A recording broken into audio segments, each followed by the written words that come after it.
नहमदुहु व नुसल्ली अला रसूलिहिल करीम अम्मा बाद अऊज़ु बिल्लाहि मिनश शैतानिर रजीम बिस्मिल्लाहिर रहमानिर रहीम मन जाअ बिल हसनति फलहु अश्रु अम्सालिहा व क़ाला नबी सल्लल्लाहु अलैहि वसल्लम मन साम रमज़ान सुम्मा अतबअहु सित्तन मिन शव्वालिन काना कसियामिद दहर। আজকে আপনাদের সম্মুখে যে বিষয়বস্তু নিয়ে আলোচনা করব সেটি হচ্ছে শাওয়াল মাস।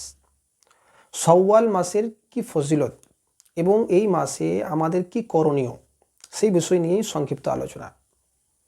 সর্বপ্রথম বলবো যে এই মাসের প্রথম দিন, সেই দিনটি হচ্ছে এই মুসলমানদের দুটি ঈদের দিন, অর্থাৎ আনন্দ। ঈদ মানে হচ্ছে আনন্দ। এই দুটি ঈদের দিনের মধ্যে একটি ঈদ হচ্ছে এই শাওয়াল মাসের প্রথম তারিখে, যেটাকে ঈদুল ফিতর বলা হয়। আর আল্লাহ রাব্বুল আলামিন এই ঈদুল ফিতর, এই খুশির দিন এই উম্মতকে এই জন্যই দিয়েছেন যে তারা একটি মাস আল্লাহর জন্য ভুকা থেকেছে। তো সেই জন্য আল্লাহ রাব্বুল আলামিন যেমনভাবে এই উম্মতের ওপর রহমত নাজিল করেছেন এবং তাদের গুনাহ খাতাকে মাফ করেছেন এবং জাহান্নাম থেকে নাজাত দিয়েছেন, ঠিক তেমনই এই শাওয়াল মাসের প্রথম তারিখে আল্লাহ রাব্বুল আলামিন তাদেরকে একটা ঈদ দিয়েছেন। তো শাওয়াল মাসের একটি ফজিলত হচ্ছে যে এই মাসের প্রথম তারিখে ঈদ আমরা পেয়েছি। দ্বিতীয় এক ফজিলত হচ্ছে যে এই মাসে রাসূলুল্লাহ সাল্লাল্লাহু আলাইহি সাল্লামের হযরতে আয়েশা সিদ্দিকা রাদিয়াল্লাহু তাআলা আনহার সাথে বিবাহ হয়েছে। এটাও একটি ফজিলত, কারণ জামানায় জাহেলিয়াতে তারা মনে করত যে শাওয়াল মাসে বিবাহ হলে নাকি যে তাদের মধ্যে সম্পর্ক ভালো হয় না, তাদের সম্পর্ক টেকে না। কিন্তু এই কথাটা একদমই ভুল। তো নবী সাল্লাল্লাহু আলাইহি সাল্লামের যখন হযরত আয়েশা সিদ্দিকা রাদিয়াল্লাহু তাআলা আনহার সাথে বিবাহ হলো, তো এর দ্বারা আমরা স্পষ্ট বুঝতে পারলাম যে এরকম কোনো ব্যাপার নয়। বাকি শরীয়তের মধ্যে কোনো খাস দিন বা কোনো মাসে এর বলা হয়নি যে এই দিনে বা এই মাসে বিবাহ চলবে না, বিবাহ হলে অমঙ্গল হবে, এরকম কোনো ব্যাপার নেই। তো এটাও একটি ফজিলত যে নবী সাল্লাল্লাহু আলাইহি সাল্লামের শাওয়াল মাসে বিবাহ হয়েছে। তৃতীয় ফজিলত হচ্ছে যে এই মাসে আল্লাহ রাসূল সাল্লাল্লাহু আলাইহি সাল্লাম একটি রোজার কথা বলেছেন, যে রোজা রাখলে অনেক সওয়াবের অধিকারী হতে পারবেন। রাসূলুল্লাহ সাল্লাল্লাহু আলাইহি সাল্লাম বলেন, মান সামা রমাযানা সুম্মা আতবাআহু সিত্তান মিন শাওয়ালিন কানা কাসিয়ামিদ দাহর।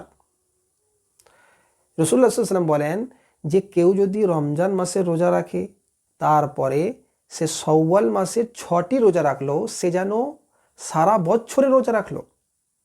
তো রাসূলুল্লাহ সাল্লাল্লাহু আলাইহি সাল্লাম এদের হাদিস দ্বারা আমরা বুঝতে পারলাম যে শাওয়াল মাসের রোজার কতটাই না ফজিলত। সুবহানাল্লাহ। এবার একটা প্রশ্ন জাগে যে শাওয়াল মাসের রোজা আর রমজান মাসের রোজা রাখলে এক বছরের ফজিলত কেন? তো এই ব্যাপারে আল্লাহ রাব্বুল আলামিন কোরআন পাকের মধ্যে বলেন, মান জাআ বিল হাসানাতি ফালাহু আশরু আমসালিহা। সূরা আনআমের মধ্যে বলেছেন যে কেউ যদি একটি সৎকর্ম করে তো আল্লাহ রাব্বুল আলামিন তাকে 10 গুণ সওয়াব বাড়িয়ে দেন। মানে আপনি যদি একবার আল্লাহু আকবার বলেন তো আল্লাহ রাব্বুল আলামিন আপনাকে 10 বার আল্লাহু আকবার বলার সওয়াব দেবেন। যদি আপনি কোরআনের একটি আয়াত বা একটি অক্ষর পড়েন, আল্লাহ রাব্বুল আলামিন আপনাকে 10টি আয়াত বা 10টি অক্ষর পড়ার সওয়াব দেবেন। তাহলে আমি যদি রমজান মাসের একটি রোজা রাখি তো আল্লাহ রাব্বুল আলামিন 10টি রোজা রাখার সওয়াব আমাকে দেবেন। তো 30টা রোজা রাখলে 300টা রোজা রাখার সওয়াব আমি পেয়ে যাব। আর তার সাথে যদি শাওয়াল মাসে 6টি রোজা রাখি তো বাড়তি 60টা রোজা রাখার সওয়াব পেয়ে যাব। তো এই হিসেবে 360টা হয়।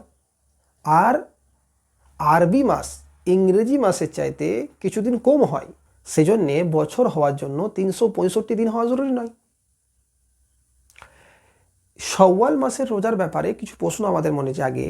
যে প্রথম প্রশ্ন হলো যে রমজান মাসে কিছু রোজা অনেক সময় কাজা হয়ে যায়, খাস করে মহিলাদের, এবং অসুস্থতার কারণে বা সফরের কারণে রোজা কাজা হয়ে যায়।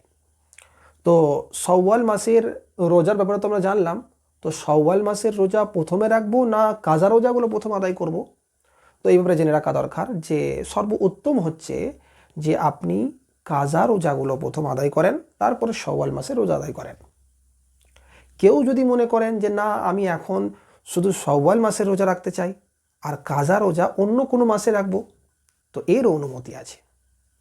দ্বিতীয় প্রশ্ন, যে শাওয়াল মাসের যে রোজাগুলি এগুলো ধারাবাহিকতার সাথে রাখতে হবে না বিরতি দিয়ে দিয়েও রাখার অনুমতি আছে?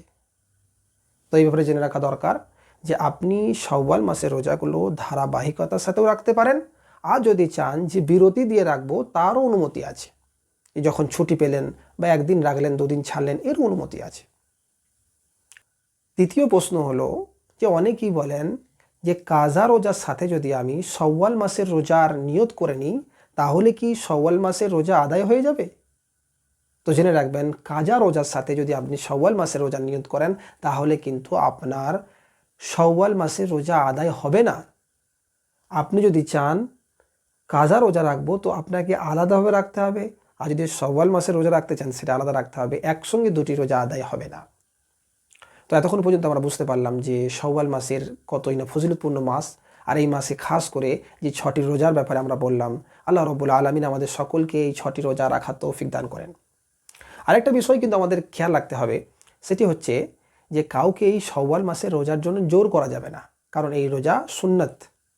তো সেই জন্যে আমি উৎসাহ দিতে পারি, আমি আবেদন করতে পারি, জোর করা যাবে না।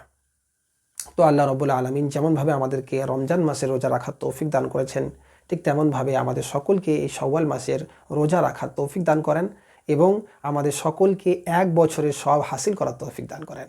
আমিন।